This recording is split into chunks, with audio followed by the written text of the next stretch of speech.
Hi friends, last classல நம்ம blouse marking எப்படின்னு பார்த்திருந்தோம். இப்போ அந்த மார்க் பண்ண blouseல எப்படி டிசைன் ட்ரேஸ் பண்றது, blouseல டிசைன் எப்படி வரையறதுங்கறதை நான் உங்களுக்கு காமிக்கிறேன். இந்த டிசைனை நான் உங்களுக்கு பேக் நெக்குக்கு கொண்டு வரலாம்னு இருக்கேன். ஏன் இந்த டிசைன் எடுத்திருக்கேன் அப்படின்னா, இப்போதான் நம்ம ஃபர்ஸ்ட் டிசைன் போடுறோம், ட்ரேஸ் எடுக்கிறோம் ப்ளவுஸில். இது ரெண்டு பக்கமும் விழுகிற மாதிரி ஒரே ஒரு தடவை தான் ட்ரா பண்ணுவோம். இப்போ இது எப்படி, இதெல்லாம் பார்த்திங்கன்னா நம்ம ஒரு டைம் தான் சோப் மார்க்கரில் வரைஞ்சி இன்னொரு டைம் கார்பனில் எடுத்துவோம். அதே மாதிரி இந்த டிசைனை நான் ஓவரால் நெக்குக்கு வரும். ஆனால் நம்ம வரைகிறது ஒரு பார்ட்டுக்கு மட்டும்தான் வரைவோம். அதை எப்படிங்கிறத நான் உங்களுக்கு காட்டுறேன். அதுக்கு ரெண்டு பக்கமும் நம்ம கார்பன் வைக்கணும்.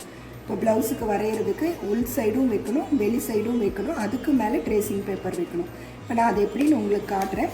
ரெண்டாவது இந்த இமேஜ் நேர் கோடாக தான் இருக்கும். நம்ம இங்கே வரையும்போது கொஞ்சம் கர்வாக வரும். அது நீங்கள் இந்த ட்ரேசிங் பேப்பரில் உங்களுக்கு இந்த அளவு தெரியும். இந்த மார்க், பென்சிலோட மார்க் உங்களுக்கு நல்லா தெரியும். ஸோ இந்த மார்க் மேலே நீங்கள் போடாத மாதிரி இமேஜை நீங்கள் பார்த்து போட்டுக்குங்க, சரிங்களா? அதுக்கேற்ற மாதிரி பாருங்கள். இப்படி இமேஜை இப்படி கொஞ்சமாக இப்படி கர்வாக போடணும். தெரியுதா உங்களுக்கு? நெக்கு இங்கே இப்படி இருக்கும் ரவுண்டு. நம்ம இந்த ப்ளவுஸில் இப்படி கொஞ்சமாக இப்படி வளைச்சி அப்படியே போட்டுட்டு போகணும். அது உங்களுக்கு நான் போட நான் உங்களுக்கு காட்டுறேன். இங்கு பகுதியை மேல் பக்கமாக பார்த்து வைக்கிறோம். ஃப்ரெண்ட்ஸ், இப்போ பாருங்கள், இந்த இடத்துல நம்ம போட மாட்டோம், இங்கே தான் போடுவோம். அதனால் கார்பனை நல்லா உள் சைடு நல்லா தள்ளி விடுங்க. இந்த இடத்துக்கு வர்ற மாதிரி கார்பன் பேப்பர் வரணும்.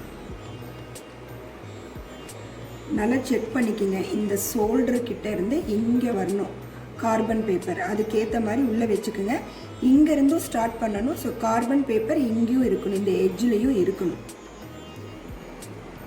அதனால் பார்த்துக்கோங்க. இப்போ நான் இந்த இமேஜ் போடுறதுக்கு ஏற்ற மாதிரி நான் இதை கொஞ்சமாக சைடாக வச்சுருக்கேன். இப்போ பார்த்தீங்கன்னா இந்த இமேஜ் வரும்போது இது கொஞ்சம் ரொம்ப ஓரமாக கார்னராக வருது. அதனால் நான் இந்த ஃப்ளவர் வரைக்கும் போட்டுட்டு மறுபடியும் இந்த ஃப்ளவருக்கு மேலே மறுபடியும் இதையவே நான் ட்ரா பண்ணிவிட்டு அப்போ 2 தடவை இது வந்துடும். 3ஆவது தடவை மேலே போடும்போது இதை ஃபுல்லாக மேலே போட்டோம்னா இந்த பகுதி இங்கே மேலே வர்ற மாதிரி நம்ம நீட்டாக அது போட்டுக்கலாம். இப்போ நான் உங்களுக்கு எப்படிங்கிறது நான் உங்களுக்கு போட்டு காட்டுறேன். இப்போ இது இந்த இடத்துல முடியும். சரி ஃப்ரெண்ட்ஸ், இப்போ நான் இதை எப்படிங்கிறத நான் உங்களுக்கு ட்ரா பண்ணி காட்டுறேன். இப்போ நம்ம முதல்ல ட்ரேஸை வச்சுக்கலாம். அதுக்கப்புறமா கார்பன் பேப்பரை உள்ளே விட்டுக்கலாம். இந்த 2 கோட்லேயும் டச் ஆகாத மாதிரி இருக்குதான்னு செக் பண்ணிக்கோங்க. இப்போ உங்களுக்கு தெரியுதா ஃப்ரெண்ட்ஸ், உள்ளே நான் இப்படி ஒரு 2 கோடு நான் போட்டிருக்கேன். பென்சிலில் நான் காட்டுறேன் பாருங்கள். இங்கே ஒரு கோடும் இங்கே ஒரு கோடும் நான் போட்டிருக்கேன். இப்போ இந்த மேங்கோவும் இதில் டச் ஆகலை, இந்த ஃப்ளவரும் இதில் டச் ஆகலை. இப்போ நான் கார்பன் பேப்பர் வச்சு நான் போடுறேன். பேப்பர் வெயிட் வச்சுட்டேன். எந்த இடத்துல வரையணும் அப்படிங்கிறத நான் உங்களுக்கு வச்சுருக்கேன். கார்பனை உள்ளே சொருகியாச்சு. இப்போ நான் இந்த இமேஜ் வரையலை, இது வரைக்கும் தான் நான் வரைய போகிறேன். அதனால் இங்கேருந்து இது வரைக்கும் மட்டும்.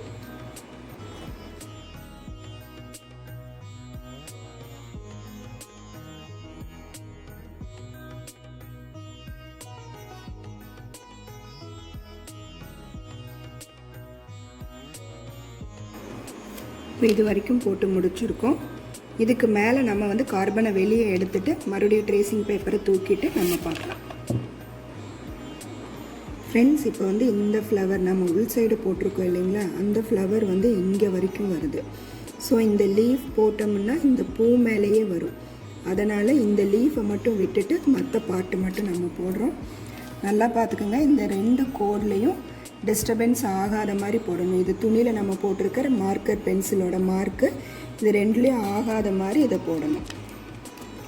கார்பன் வச்சுக்கிறேன்.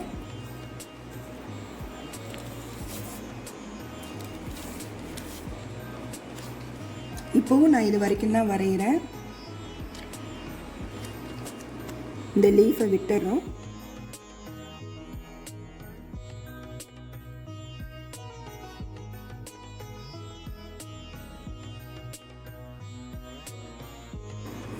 எல்லா இடத்தையும் நீங்கள் ஃபுல்லாக வரைஞ்சிக்கோங்க. இப்போ நான் இந்த ஃப்ளவர் வரைக்கும் தான் வரைஞ்சிருக்கேன்.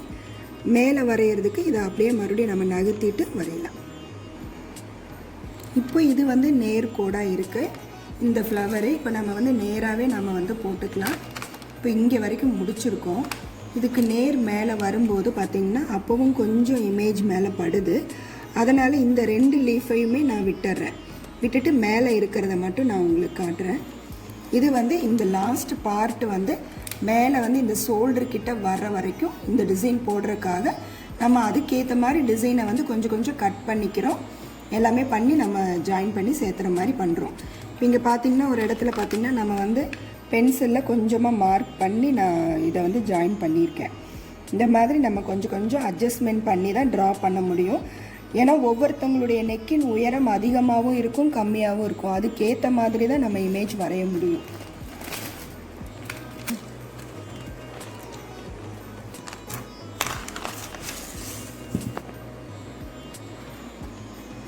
இப்போ நான் இந்த 2 லீஃபையும் விட்டுட்டு நான் வரைகிறேன்.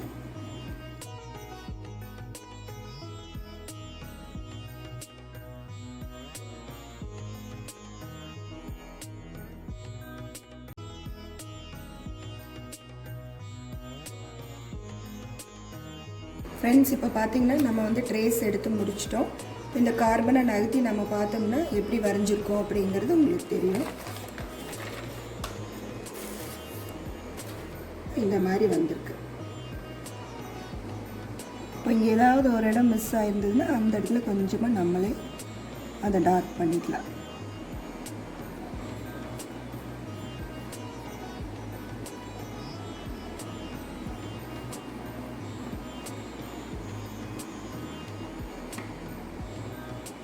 இப்போ கீழேயும் நம்ம ஒரு கார்பன் கொடுத்துருக்கனால இதே இமேஜ் கீழேயும் விழுந்துருக்கும். ஸோ நீங்கள் இந்த கார்பனை நீங்கள் வெளியே எடுத்துட்டு இந்த நெக்கை ஓவரால் நெக்கை ஆன்ஃபோல்டில் இருக்கிற கிளாத்தை வந்து நீங்கள் 2ஆக பிரிச்சிங்க அப்படின்னா ஓவரால் நெக்குக்கானது நம்ம வந்து நீட்டாக வரைஞ்சிச்சு. ஒரே டைம் தான் ட்ரா பண்ணோம். கீழே ஒரு கார்பன் மேலே ஒரு கார்பன் வச்சனால 2 பக்கமுமே இமேஜ் வந்து நம்மளுக்கு இப்போ வந்துடுச்சு. இப்போ இந்த இடத்துல வந்து நம்ம ஏதாவது ஒரு சின்னதாக ஒரு லோட்டஸோ இல்லை ஏதாவது ஒரு சின்ன ஃப்ளவரோ அந்த மாதிரி கூட நம்ம போட்டு இந்த இடத்துல இருக்கிற கேப்பை வந்து கவர் பண்ணிக்கலாம்.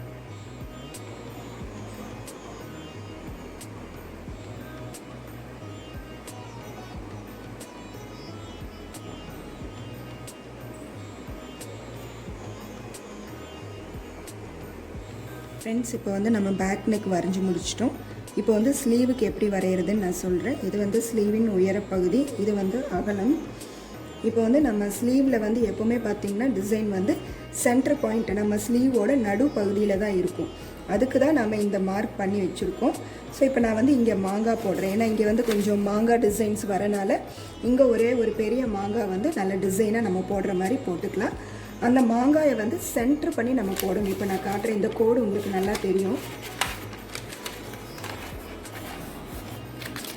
இப்போ இந்த மாங்காய் தெரியுதுங்களா? இந்த கோடும் உங்களுக்கு தெரியணும்.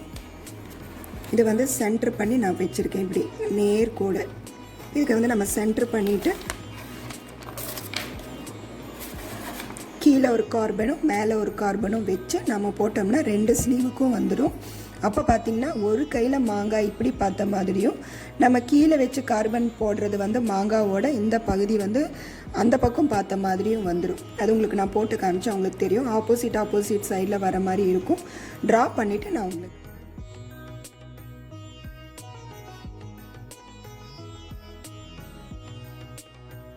இந்த இடத்துல இங்க் வந்து இந்த கிளாத்தில் படுற மாதிரி நான் இங்க் வந்து வச்சுருக்கேன். அதே மாதிரி கீழேயும் ஒரு கார்பன் பேப்பர் நான் வச்சுருக்கேன். அதனால் 2 பக்கம் ஸ்லீவ்லேயுமே விழுந்திருக்கும். இப்போ நான் இங்கே எடுத்து காட்டுறேன். இது ஒரு பக்கம் ஸ்லீவுக்கு விழுந்திருக்கு. இதே மாங்காய் அப்படியே உள்டாவாக இந்த பக்கம் தெரியும். இப்போ இது ஒரு ஸ்லீவ் ஆச்சு.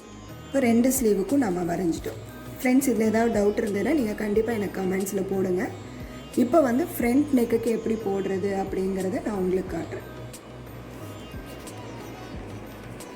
ஃப்ரெண்ட்ஸ், இப்போ இந்த பார்ட்டில் வந்து நான் மேலேருந்து வச்சுருக்கேன். எட்ஜிலேருந்து நான் அப்படியே கீழே இறங்கி வரேன்.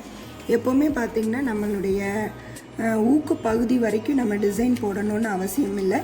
ஏன்னா இது வந்து நம்மளுடைய saree வந்து இது வரைக்குமே கவர் ஆகிருக்கும். அதனால் நம்ம இங்கேருந்து டிசைனை ஆரம்பித்து இது வரைக்கும் நம்ம முடிக்கிறோம்.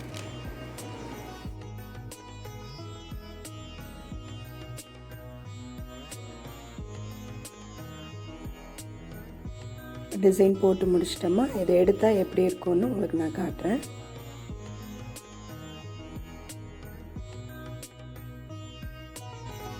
ஹாய் ஃப்ரெண்ட்ஸ், இந்த வீடியோ பிடிச்சிருந்ததுன்னா லைக் பண்ணுங்கள், சப்ஸ்கிரைப் பண்ணுங்கள், மறக்காமல் பெல் ஐக்கானையும் கிளிக் பண்ணுங்கள். அப்போ தான் என்னோடய லேட்டஸ்ட் வீடியோலாம் உங்களுக்கு வந்து கரெக்டான டைமுக்கு தெரியும். Thank you friends.